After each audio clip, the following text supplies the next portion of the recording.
하나님 말씀 보겠습니다. 하나님 말씀은 이사야 57장 15절입니다. 하나님 말씀은 이사야 57장 15절입니다. 이사야 57장 15절입니다. 지극히 존귀하며 영원히 거하시며 거룩하다 이름하신 이가 이와 같이 말씀하시되 내가 높고 거룩한 곳에 있으며 또한 통회하고 마음이 겸손한 자와 함께 있나니 이는 겸손한 자의 영을 소생시키시며 통회한 자의 마음을 소생시키려 함이라. 아멘.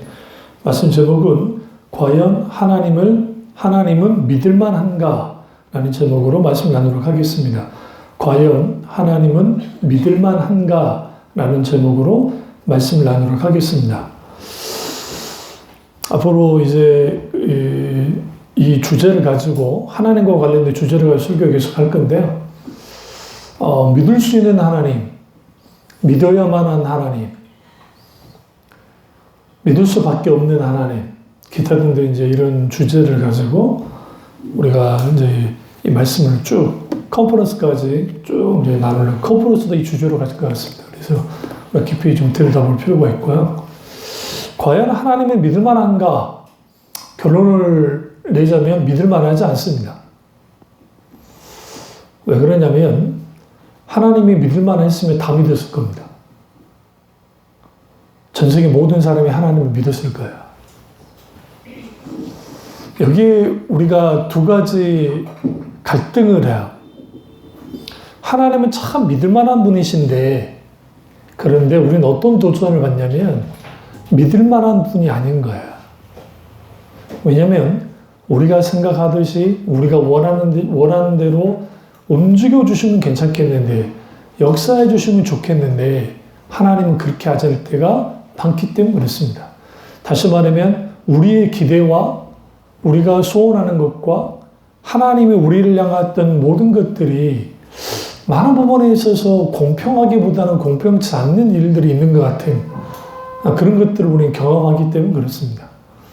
그래서 일례로 어떤 사역을 감당하고 또 어떤 우리가 하나님을 잘 섬기는 사람들이 하는 일이 잘 풀리고 사역이 확장이 되어지고 뭔가 잘 되어주면 좋겠는데 사실 그렇지 못하게 될 때 있게 되어지는 수많은 어려움들. 대표적인 게 구약의 선지자 중에 가장 힘들었던 선지자가 예레미야입니다. 그리고 엘리야도 만만치 않죠. 엘리야도. 그나마 엘리야는 수많은 기적이라도 일으켰죠. 예레미야는 말씀 선지자로서 그가 수십 년을 30년 이상을 거의 말씀을 전하고 선지자 사역을 감당했지만 그의 말씀을 듣는 사람은 한 12명 정도 되어져요. 그러니까 오늘날의 세상의 기준으로 보면 우리 예레미야는 실패한 선지자입니다. 근데 놀랍게도 예수님이 가장 많이 인용했던 말씀이 예레미야서예요. 이사야서하고. 이사야는 왕족임에도 불구하고 그냥 편하게 살 수 있었어요. 그런데 그는 순교당해 죽을 수밖에 없는 이러한 것들이 우리로 하여금 하나님에 대해 질문을 던지게 하는 거예요. 우리 어떤 고통이 있고 고난이 닥치면 가장 먼저 들 게 뭐냐면 하나님 내게 왜 이러십니까? 라고 물어야 돼요. 왜 그러냐면 많은 사람들이 그렇게 하나님께 물으면 그것이 아주 믿음 없는 것이고 잘못된 것이라고 한국교회가 가르쳐놨어요. 그래도 무조건 감사해. 하나님의 뜻이 있을 거야. 아니요. 시편 보세요. 하나님 왜 내가 이렇게 이 고통을 당해야 됩니까? 여기에서 가장 중요한 게 뭐냐면 하나님을 향한 신뢰를 바탕으로 하는 사람들은 그래도 된다고요. 그러니까 무작정 하나님 내게 왜 이러십니까? 그게 아니라 시편을 보시면 시편의 탄원 시간 3분의 1이 되어지는데 하나님께 대해 왜 내가 고통을 당해야 됩니까? 왜 저 악한 자에 의해서 내가 이렇게 되어야 됩니까? 라고 하나님 앞에 묻는 거예요. 왜 물어야 되느냐? 하나님을 찾아야 하기 때문에. 오늘 말씀 제목이 뭐라고요? 과연 하나님을 믿을 만한가? 정답은 믿을 만하지 않다. 왜 믿을 만하지 않는가? 하나님이 우리에게 너희는 나를 믿을 만해야 돼 라고 다가오지 않아요. 대표적인 게 아담과 하와가 선악과를 따먹기 전까지는 그들은 하나님과 별 문제 없이 잘 지냈습니다. 근데 벼랑간 사탄이 뱀 속에 들어가서 아담과 하와를 유혹합니다. 그리고 난 다음에 가장 먼저 공격한 게 뭐냐면 니네 하나님 믿을 만하니 였어요. 무슨 말이냐? 야, 니네 하나님이 선악과 따먹지 말라 했냐? 그러니까 모든 실과를 먹지 말라 했냐? 처음에는 유혹할 때 그렇게 했죠? 아니, 다 따먹을 수 있는데 선악과를 따먹지 말래. 근데 너 선악과 따먹으면 뭐라 할 때? 그러니까 죽는데 하나님이. 아니야, 죽지 않아. 너희는 하나님처럼 될 수 있어. 무슨 말이냐? 사탄이 가장 먼저 하는 게 뭐냐면 이걸 딱 던지는 거야. 네가 믿는 하나님 믿을 만하니? 그런데 저나 여러분이나 어떤 문제, 어떤 고통, 어떤 힘든 상황이 벌어지면 내가 믿고 있는 하나님이 내가 믿을 만한 분이신가? 라고 모든 인간은 생각하는 거고 그 자체는 죄가 아니에요. 왜냐하면 거기로부터 그 질문으로부터 하나님과의 대화, 그 고난을 묵상하고 하나님의 의중과 뜻이 무엇인지를 알게 되는 그 과정, 그 터널을 거기서 통과하는 거예요. 고난의 과정 속에서. 그래서 사탄은 믿을 만하지 않아. 하나님은 너희와 똑같이 될 것 같아서. 하나님이, 그러니까 너희가 하나님처럼 될까봐 하나님이 너희한테 뭐 하지 못한 거다. 선악과를 따먹지 말라고 한 것이다. 그러니 선악과 따먹어도 돼. 그러자 하와의 눈에 선악과를 딱 쳐다봤더니 보암직하고 먹음직하고 지혜롭고 할 만큼 뭐였다? 탐스러웠다. 그럼 왜 그렇게 탐스러웠을까요? 그거 먹으면 하나님처럼 되니까. 그럼 왜 선악과를 따먹었을까? 많은 사람들이 선악과에 대한 오해가 있어요. 선악과는 두 가지를 우리에게 말을 해주는 거예요. 사실은 선악과라고 하는 이 번역은 잘못된 번역이에요. wisdom tree, 지혜의 나무예요. 응? 지혜의 나무인데 이 지혜가 선과 악을 알게 하니까 그래요. 그런데 이 선악과를 두 가지를 갖고 하나는 하나님의 절대 주권이에요. 하나님이 주인이시다, 하나님이 왕이시다는 걸 드러내는 것이고 다른 하나는 인간에게 자유주를 준 심벌이에요. 네가 따먹을 수도 있고 따먹지 않을 수도 있어. 이 두 가지를 다 가져간다고요. 하나님의 주권, 또 하나는 인간의 자유주의. 너희는 기회가 아니다. 그래서 너희는 100% 선악과를 따먹을 수 있는 자유의지와 100% 선악과를 따먹지 않으려는 자유의지를 내가 줬다. 라고 하는 거예요. 그런데 사탄이 시험을 하니까 거기에서 사탄이 던지는 것은 하나님이 너희를 속였어요. 굉장히 중요해요. 우리가 고난과 고통 가운데 있을 때 왜 내게 이런 고통이 있게 하십니까? 허용하십니까? 라고 왜 물어야 되냐면 그래야 하나님의 본심을 알 수 있기 때문에요. 우리는 하나님의 본심에 대한 오해를 하게 돼요. 응? 저희 지금 이 과정을 통과하고 있잖아요, 우리 가정이. 완소 목사라고 목사니까 믿음이 좋으니까 목사니까 믿음이 좋으니까 그걸 막 잘 헤쳐나가겠지. 그거는 여러분 생각이고 1대1로 하나님과 관계로 탁 나가면서 원수가 이렇게 저렇게 공격을 하는 게 굉장히 많아요. 그때 할 수 있는 것은 뭐냐면 믿음의 선배들이 어떻게 반응했는가. 그리고 성경을 깊이 읽고 묵상하고 찬양을 듣거나 찬양을 하거나 하면서 깊이 하나님께 가지고 나가는 거예요. 그러면 원수는 우리에게 어떻게 공격을 하냐면 내가 왜 이렇게 이 일이 벌어졌어요 할 때 원인을 따지자는 게 아니에요. 그게 아니라 하나님 이런 상황에서 오늘 이 본문 말씀처럼 통회하고 마음 겸손한 자와 함께 있다. 우리가 하나님 앞에 통회할 때, 겸손할 때 하나님이 영혼을 소생시키시고 통회하는 자 마음을 소생시키신다. 그들과 함께 하신다. 하나님의 함께 하심을 경험할 수 있는 그 기간이 이 광야학교의 기간, 고통의 기간이라는 거예요. 그래서 오늘 이사야 선지자가 지극히 존귀하시고 영원히 가하시는 분, 거룩하다 이름하는 이가 하나님이시다.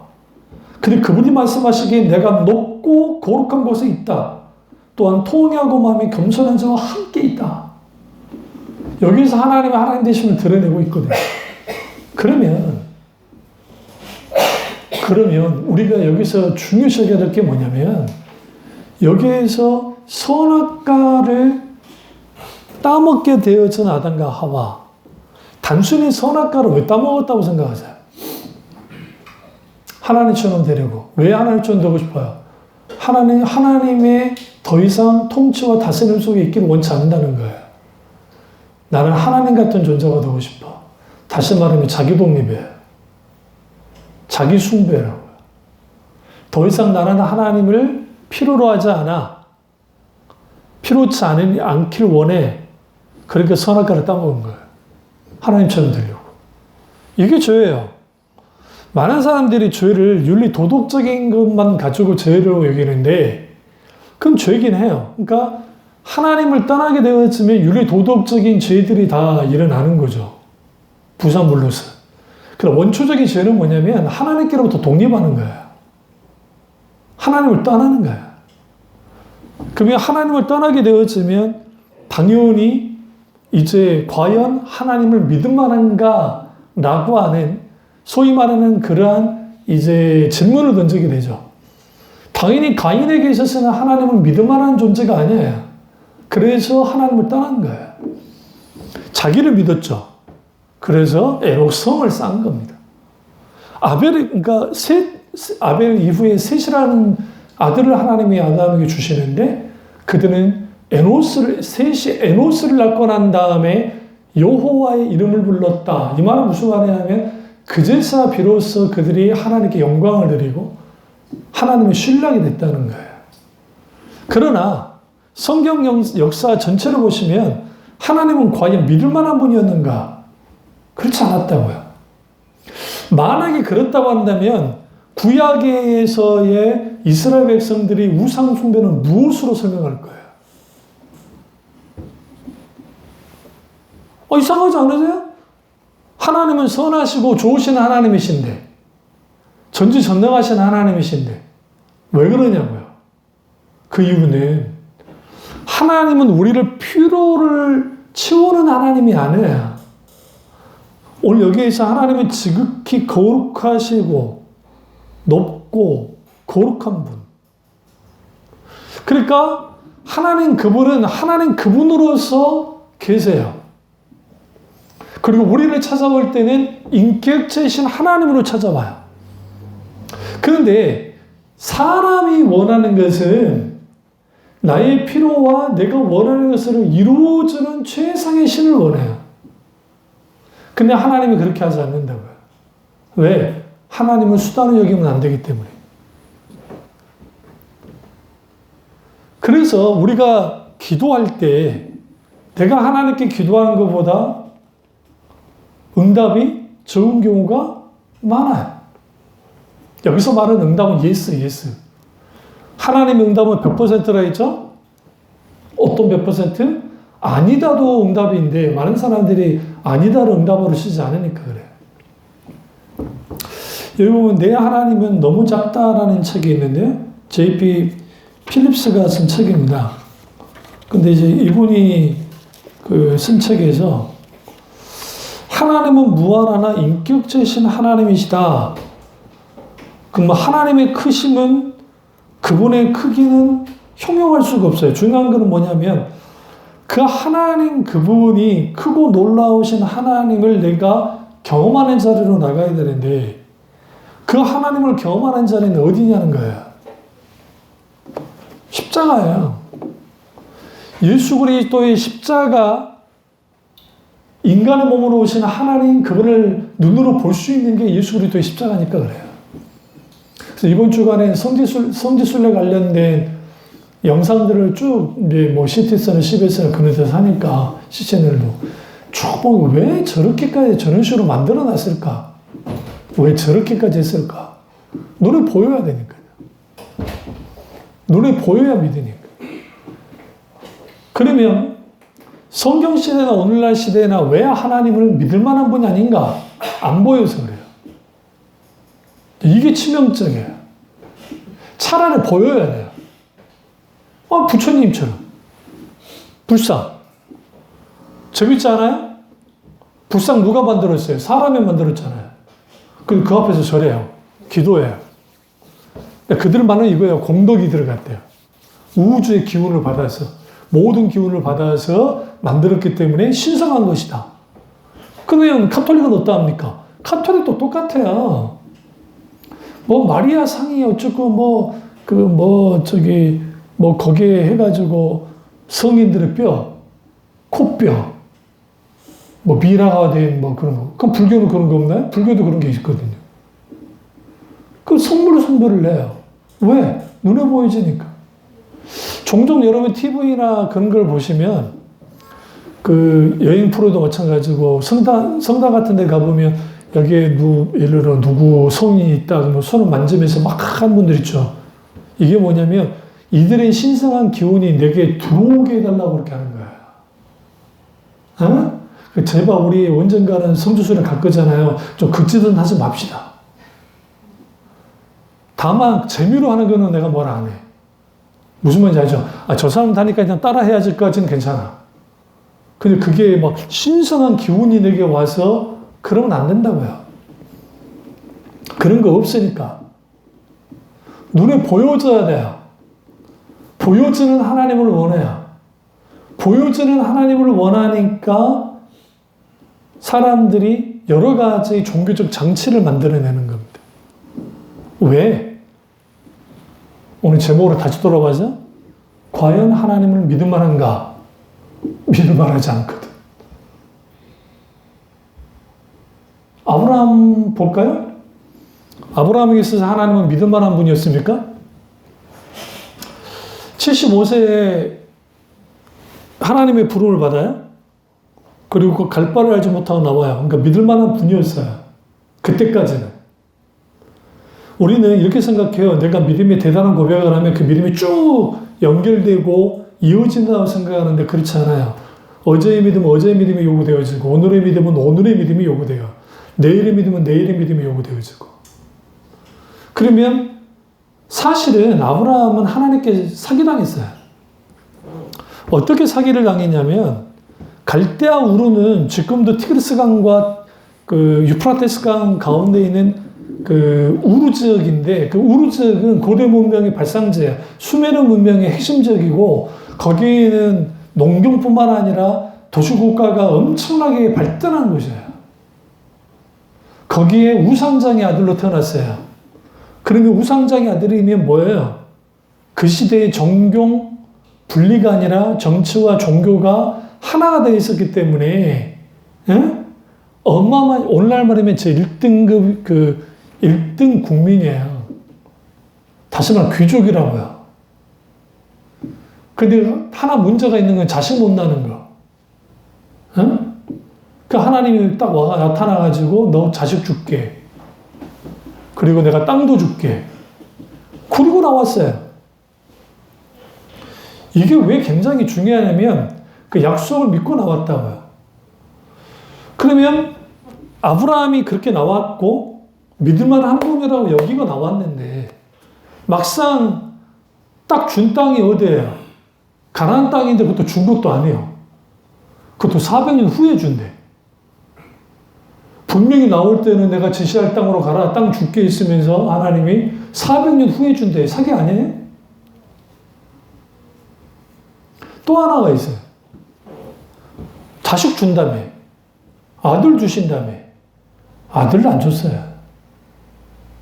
여기서 우리가 한 가지 알아야 될 게 뭐냐면 하나님이 우리에게 역사하실 때 우리의 기준, 우리의 타이밍, 우리의 생각에 맞춰서 하지 않아요. 하나님은 하나님의 타이밍에 맞춰서 우리에게 다가오고 아브라함에게 최고의 시기라고 생각할 때 하나님 역사를 하신다. 물론 아브라함이 믿음으로 반항하지 않음으로 인해서 연장이 되긴 하죠. 하나님의 역사가 대표적인 게 그 하갈을 취한 일입니다. 이스마엘을 낳았잖아요. 그리고 하나님이 13년 동안 침묵해버립니다.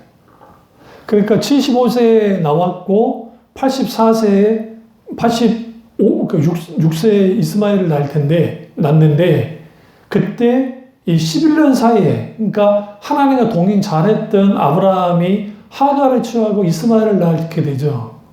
그러면 성경에 계속 아브라함아 내가 정말 바다의 모래같이 하늘의 별처럼 자식을 줄게 자손을 줄게 왜 했냐고 안 믿으니까 생각해보세요. 잘 믿는데 그 말을 왜 반복을 해요? 흔들리니까. 과연 하나님을 믿을 만한 분인가?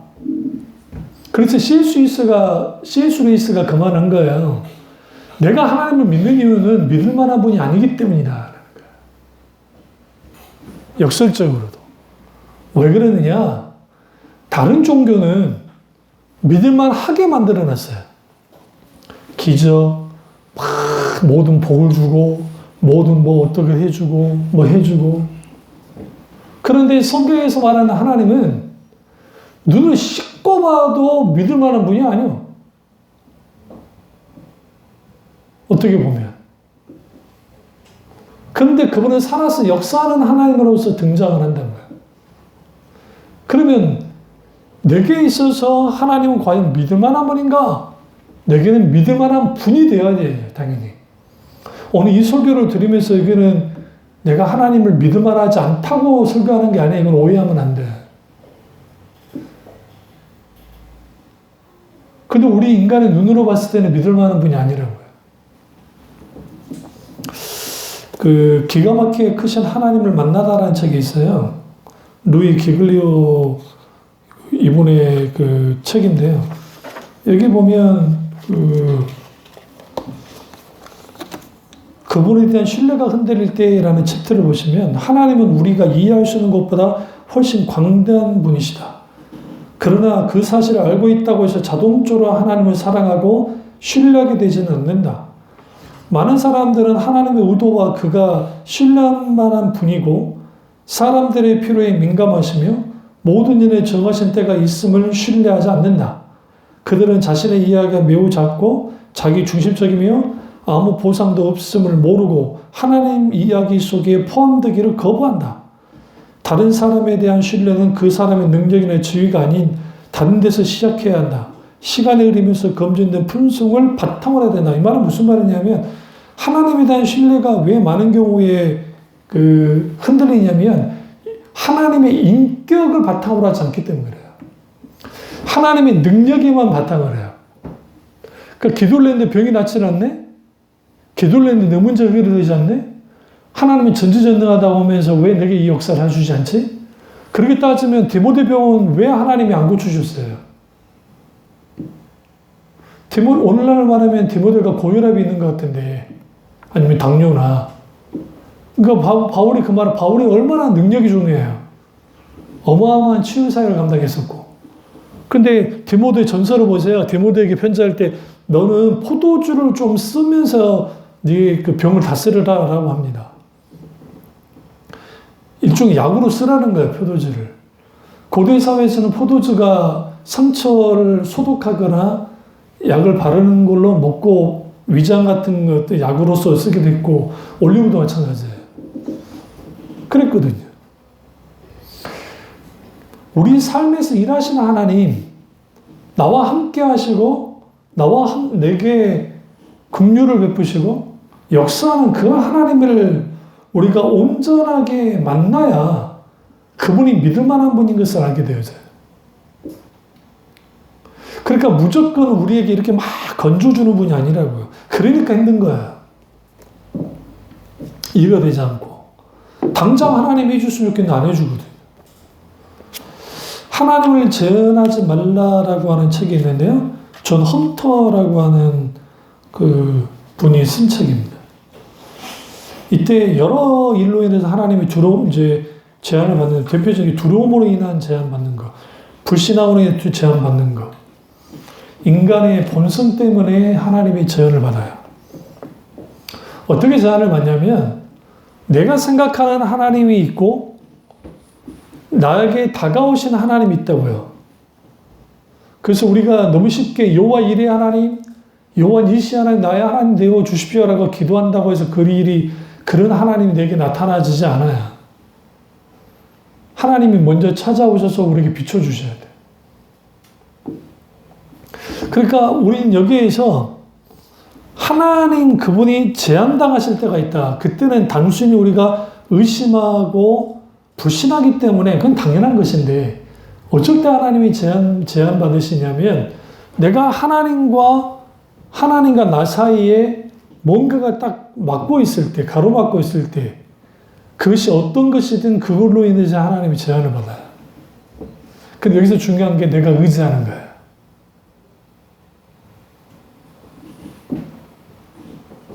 열왕기 시대에 보시면 이스라엘이 이집트를 의지하고 혹은 아람 나라를 의지할 때 그때 하나님이 제한 받으세요. 하나님이 역사하지 않으세요. 그러니까 홍해를 가를 때에 왜 하나님이 너희는 가만히 있어 주가 하신 일을 보라고 했을까요? 왜 가만히 있으라고 했을까요? 그들이 아우성을 치면서 도망쳐야 되냐? 아니면 물에 뛰어들어서 자살해 죽어야 되느냐? 이것을 가지고 고민하고 있었거든요. 모세는 기도만 하고 있었고 어떻게 할 줄 모르겠으니까. 그러니까 하나님께서 야, 너 지금 뭐 하고 있냐? 라고 주님 물으셨어요. 우리 생각에 기도하고 있는 건 얼마나 지혜로운 겁니까? 그런데 지금 너는 기도할 때가 아니라는 거예요. 네 손에 뭐가 들려있냐? 예, 지팡이입니다. 지팡이 들고 가라. 그리고 홍해에 가르쳐라. 때리는 게 아니라. 그거 믿음으로 가르쳤습니다. 여기서 하나님이 우리 가운데 역사하실 때에 우리가 하나님을 제한하지 않으려면 아까 있죠? 어떤 일이 벌어질 때 하나님에게 왜 이런 일이 벌어지게 하십니까? 첫 번째 묻고 그 과정 속에서 하나님의 본심을 알아가고 그러면서 두 번째가 뭐냐면 늘 제가 여러분에게 소개하는 거 하나님 이 상황에서 어떻게 하길 원하십니까? 무엇을 해야만 합니까? 라고 물어야 되는 거예요. 계속적으로. 근데 아브라함은 그렇게 못했어요. 이스마엘 날 때까지. 14년 동안 뭐 했다고 생각하세요? 성경은 놀랍게도 이런 말을 해요. 그가 상수리 나무 밑에 앉았다. 큰 나무 밑에 앉은 거예요. 상수리 나무가 이렇게 퍼져 있는 나무거든요. 거기가 어떤 장소냐면 쉴 수 있는 장소이기도 하고 사람들을 모아놓고 회의도 하고 거기서 할 수 있는 마을 공동체가 모일 수 있는 그런 상업방 같은 역할도 하는 그런 곳에 계속 그가 앉아 있었어요. 히브리 원전을 보시면 늘 매일매일 거기 앉아 있어요. 그러다가 13년 만에 하나님이 찾아오시는 거예요. 하나님의 침묵 기간을 통과하고 하는 거예요, 지금. 그때 모든 상황은 어떻게 올라가죠?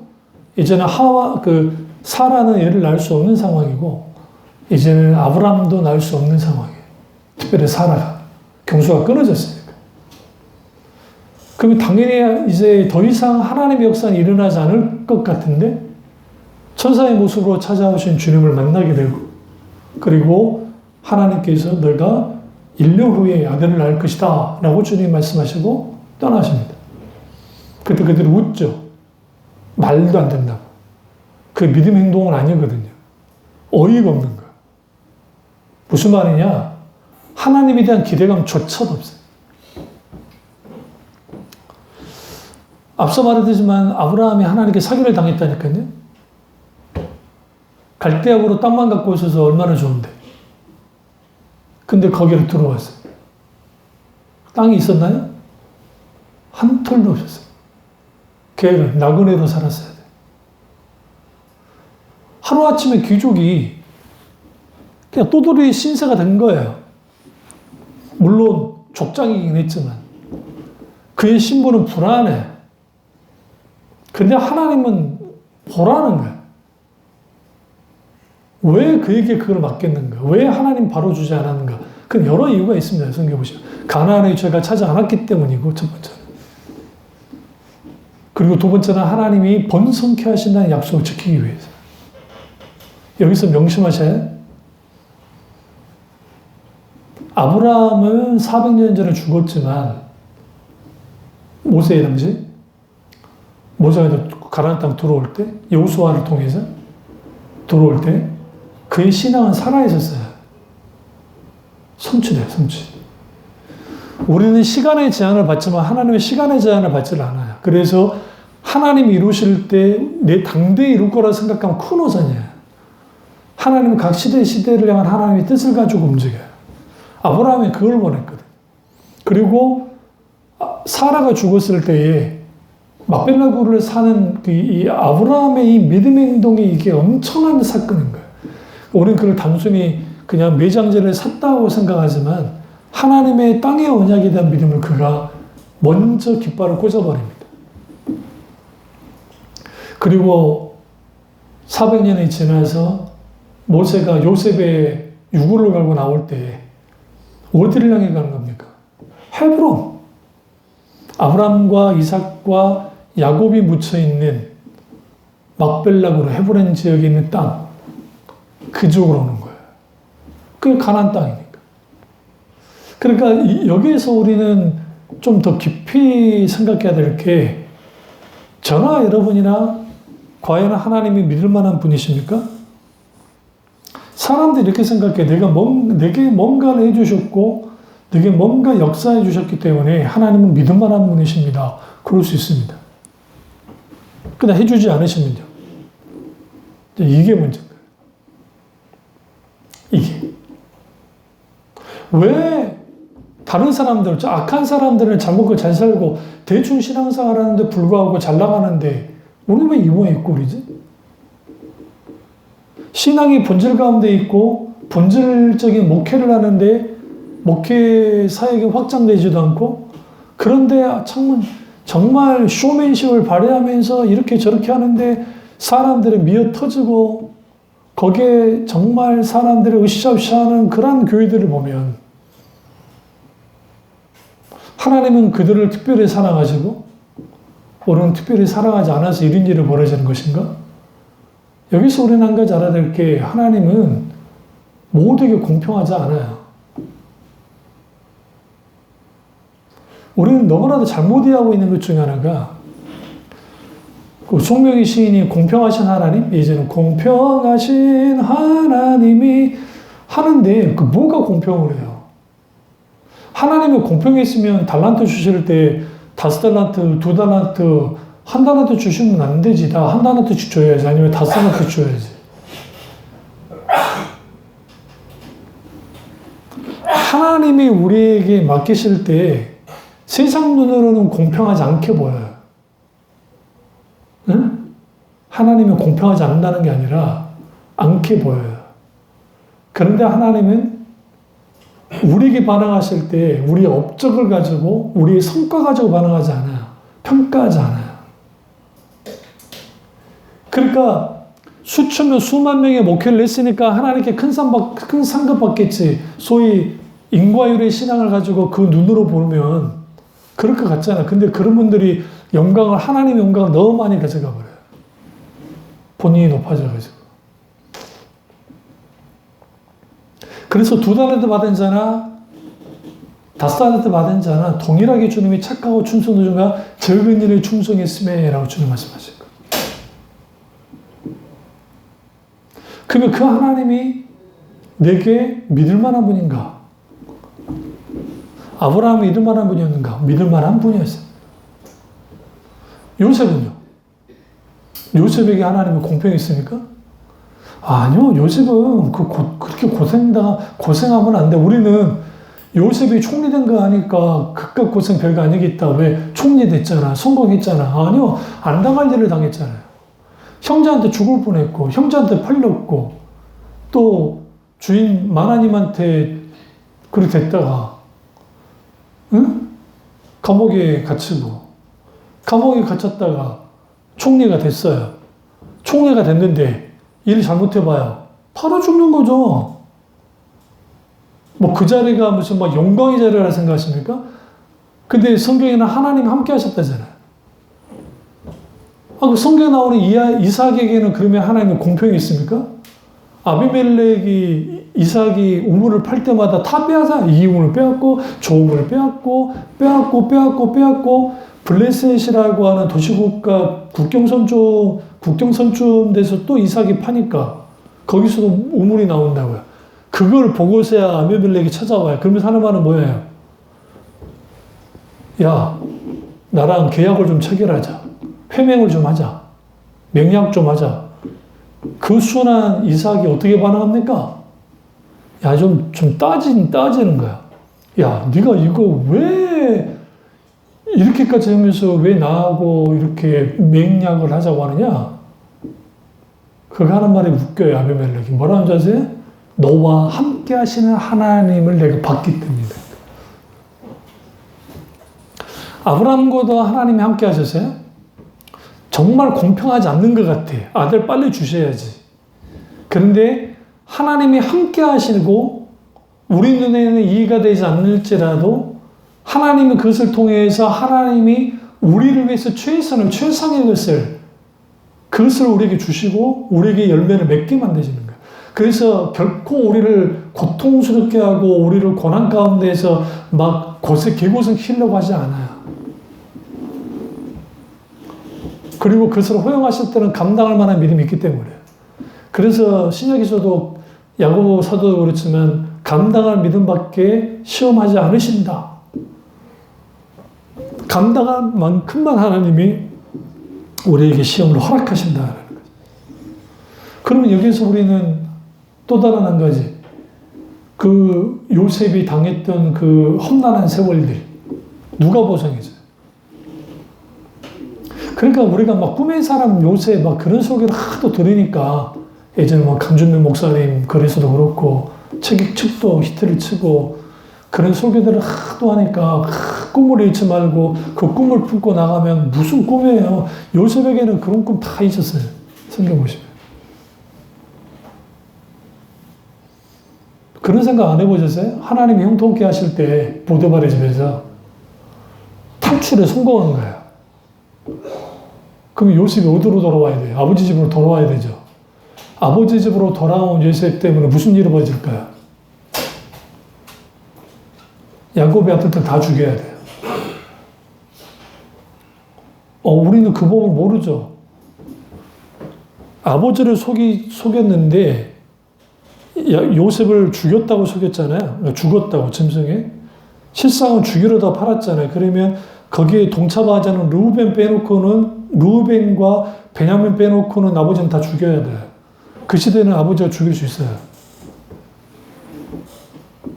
그러면 하나님이 12지파를 만들 그 계획 속에서 이 복수가 되어져 버리면 끝장이라고. 그러니까 우리 생각에 좀 이해 안 되는 게 뭐냐면 요셉이 총무가 되잖아요.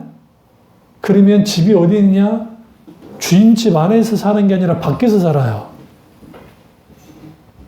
신발도 주어져요. 고대에는 신발을 안 줘요. 도망치니까. 그래서 신발 없이 도망치는 애들은 노예인거를 금방 드러나요.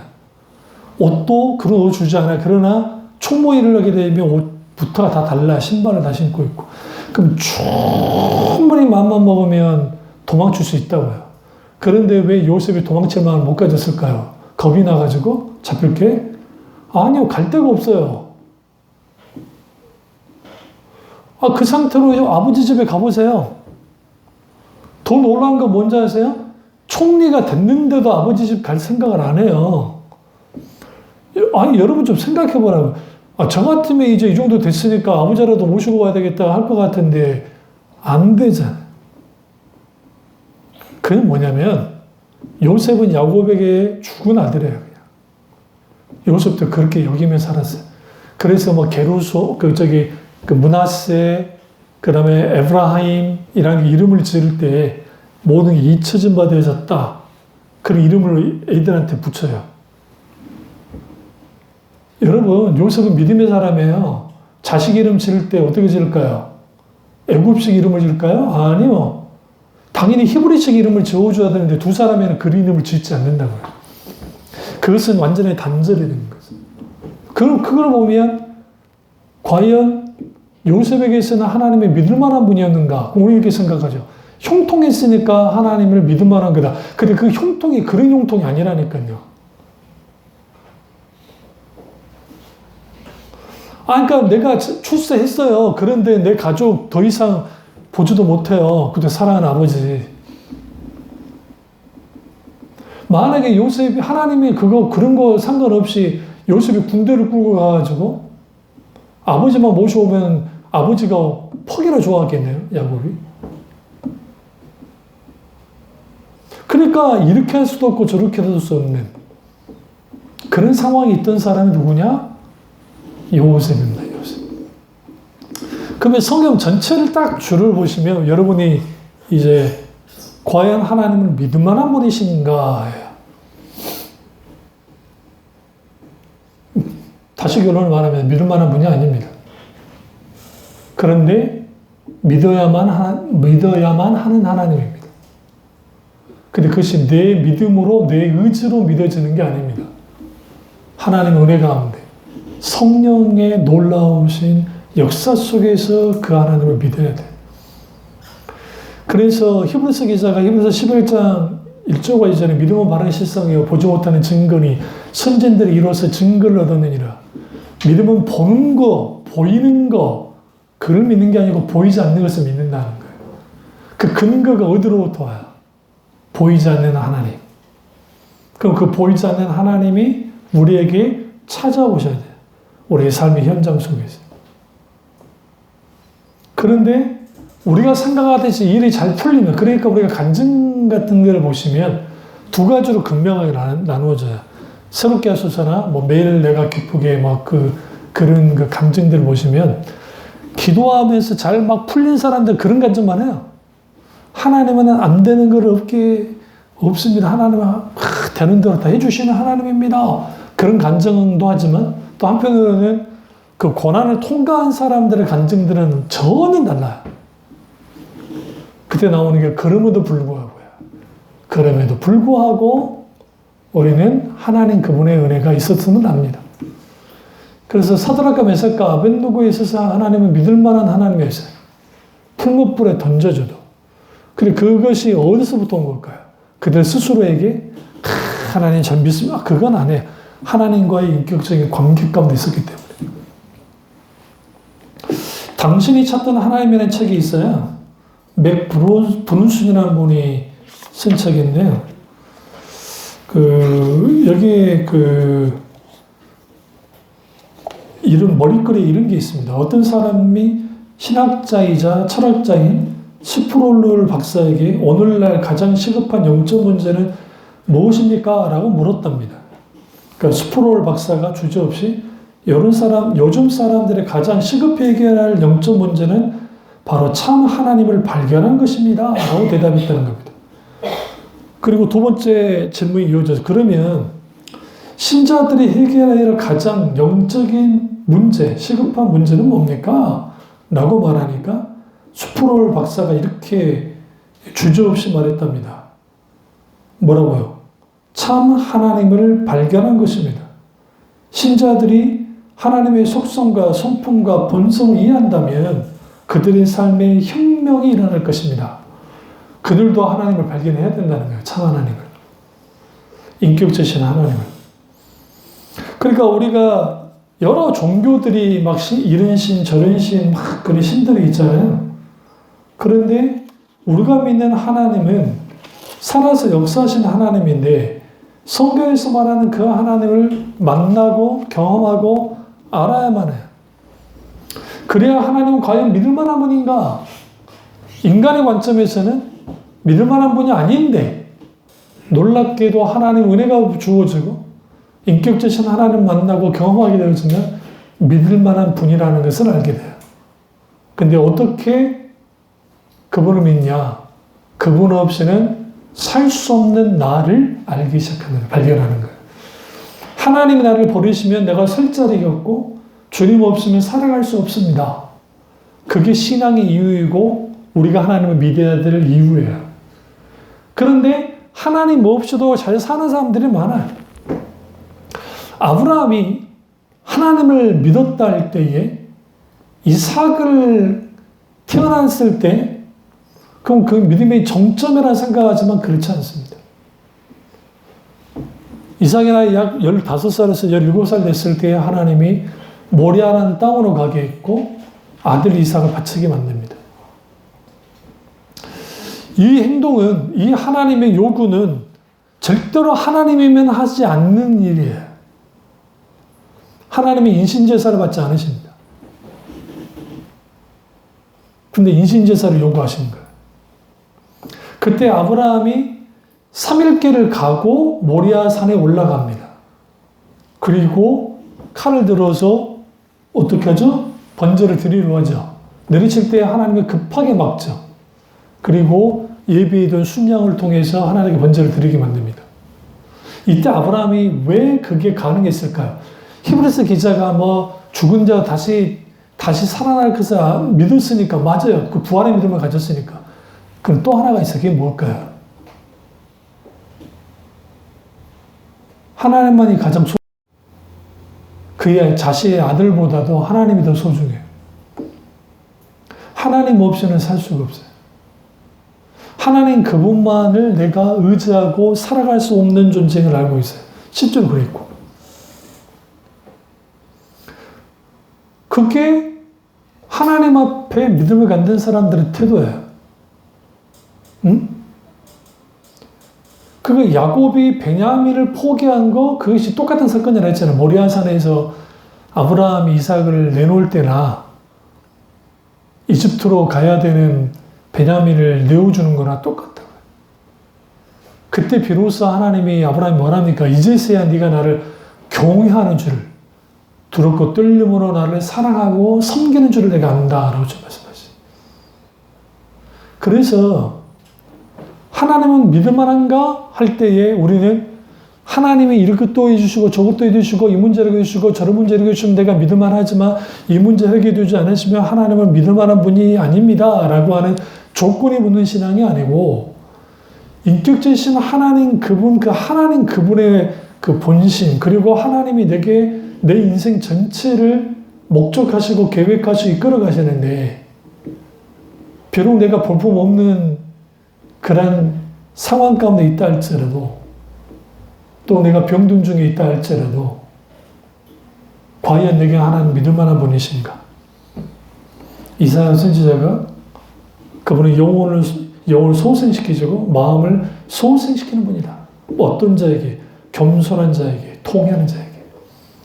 성경에서 말하는 겸손은 하나님 없이는 내가 아무것도 아니라는 것을 인정하는 거예요. 그게 성경에서 말하는 가난한 마음이고 그게 겸손이에요. 그래서 내가 하나님 앞에 아무것도 아니기 때문에 아무것도 아닌 내가 하나님을 의지할 수밖에 없어요. 어떤 사람이 믿음이 좋은 사람이냐, 믿음이 강한 사람이냐, 하나님 없이는 하나님이 나를 도와주지 않으시면, 하나님이 나와 함께 해주지 않으시면 나는 살아갈 수도 없고 사역을 감당할 수도 없습니다 라는 거예요.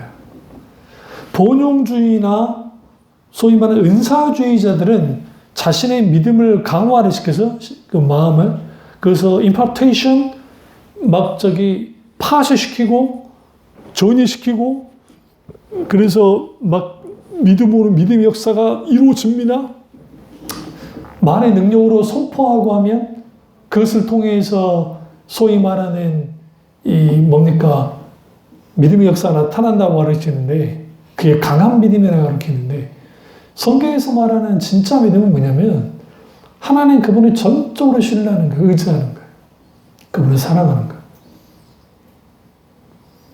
근데 여기서 문제는 뭐냐면 사랑할 수 없을 때 사랑하는 거 힘들어요. 믿을 수 없을 때 믿는 게 힘들다고요. 그걸 뭐라고 하는 성경에 그게 믿음의 시험이에요. 하나님이 그렇게 우리에게 다가온다고 했어요.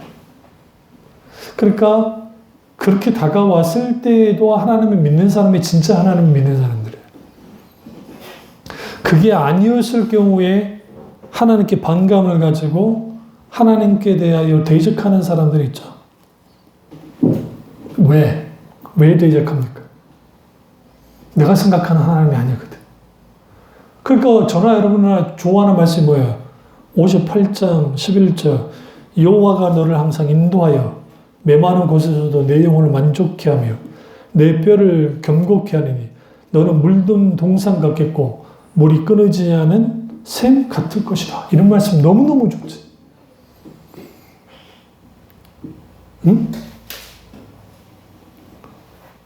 우리 예수 아빠도 좋아하는데 이 말씀은 딱 봐도 좋은 말씀 같잖아. 너는 물된 동산 같겠고 마르지 않는 샘 같으니. 근데 하나님이 이렇게 역사하시는 분이에요. 분명하게. 근데 문제는 우리가 하나님과의 관계 속에 딱 섰을 때 여기서 중요한 게 뭐냐면 영적인 밸런스, 균형을 맞춰야 돼. 그래서 광야에서 가장 필수적으로 중요한 게 뭐냐면 광야는 내가 의지할 수 있는 게 없잖아요. 뭐 환경을 의지하겠어요. 뭘 의지하겠어요.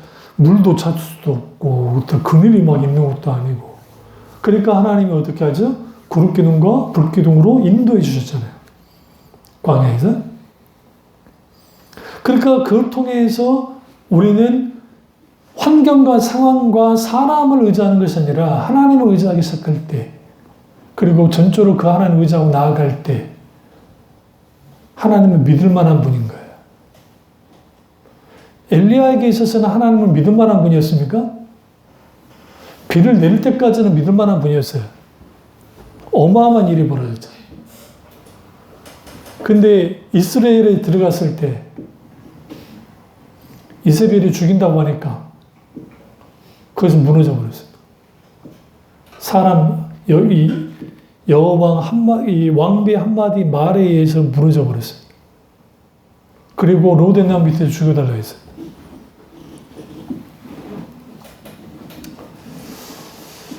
그 로뎀이라는 뜻은 아주 좋지 않는 뜻이에요. 거기서 이제 죽여주십시오. 죽여주십시오. 그에게 있어서는 이제는 그 시점에는 하나님도 필요 없어. 그냥 하나님이 죽여주세요. 나 끝났어요. 내가 끝났으니까 하나님이 그냥 다른 사람 찾든지 말든지 알아서 하시라. 근데 하나님의 반응이 굉장히 중요해요. 그러니까 여기서 우리가 하나님이다 오해가 이제 풀려야 되는데 하도 앞에 하나님 믿을만하지 않다고 하니까 이제 거기 너무 쏠리면 안 돼. 균형을 잡아주려는 거예요. 그때 하나님 하신 게 뭐냐면 먹을 거 준 거예요. 죽겠다는 사람한테 먹으라는 거 완전 그냥 욕먹이는 거지. 근데 먹어라. 그냥 먹는 게 아니고 먹고 신의 산으로 가라 하는 거예요. 호렙산으로. 하나님의 산으로 가라. 딱 호렙산 하면 떠오르는 사람 누구? 모세. 그 모세는 엘리야보다 더 고생을 한 사람이에요. 솔직히 말씀드리면. 비교도 안 돼, 비교도. 아마도 엘리야는 40일 동안 시내산을 가면서 그래 모세의 처지나 내 처지나 비슷하겠구니 하면서 갔을지도 몰라요. 그래서 성경에서는 율법의 대표는 모세지만 선지자의 대표는 엘리야. 그럼 시내산에 호렙산에 갔을 때 하나님 어떻게 나타납니까? 세미한 음성으로 나타났어요. 막 우르릉 쾅쾅 불 가운데 임하신 게 아니에요. 모세처럼. 모세에게는 하나님이 그렇게 임했는데 엘리야에게는 세미한 음성가 나타났어요. 근데 어디로 들어가 있었죠? 동굴 안에 들어가 있었다고요. 그때 첫 번째 하나님 말씀 너 왜 여기 들어가 있느냐 했어요. 하나님의 요구는 시내산 꼭대기로 올라가라 했는데 호렙산 꼭대기로. 그때 나만 혼자 남았습니다. 이게 굉장히 중요해요. 우리는 그게 막 하나님께 대하여 막 한풀이 하는 것처럼 느껴지잖아요. 변명. 변명이긴 한데 하나님 난 너무 힘들고 너무 겁이 나고 너무 이 상황을 빨리 벗어나고 싶고 죽을 것 같습니다. 하나님. 그러기도 하세요. 그리고 하나님 음성이 들려있어요. 너는 옷을 입고 나오라. 겉옷을 펼쳐오고 있었거든. 그때 하나님께서 뭐합니까? 동굴 밖으로 나왔을 때 그때 하나님의 계획을 보여주는 거예요. 여기서 우리가 믿을만한 하나님이 이분이 어떤 분인지, 하나님은 우리 마음대로 좌지우지할 수 있는 분이 아니라, 그리고 우리가 하나님의 모든 뜻을 알 수는 없다. 그럼에도 불구하고 하나님과의 친밀한 교제와 관계 속에서 있게 되어지면 우리가 납득할 만큼 하나님이 설명해 주신다. 삶 속에서. 그것이 지나고 난 다음이든 그 과정 속에서든 그리고 어떤 속에서든 그것을 통해서 하나님 그분의 하나님 되심을 드러내고 우리로 하여금 하나님 그분만을 바라보고 전적으로 의지하고 하나님께 영광 드리는 삶을 살기를 원하십니다. 이 은혜가 저와 여러분께로 주님으로 축원합니다. 기도하겠습니다. 기도하실 때 이 말씀이 나의 말씀이자 우리 말씀 되게 잠깐 기도하겠습니다.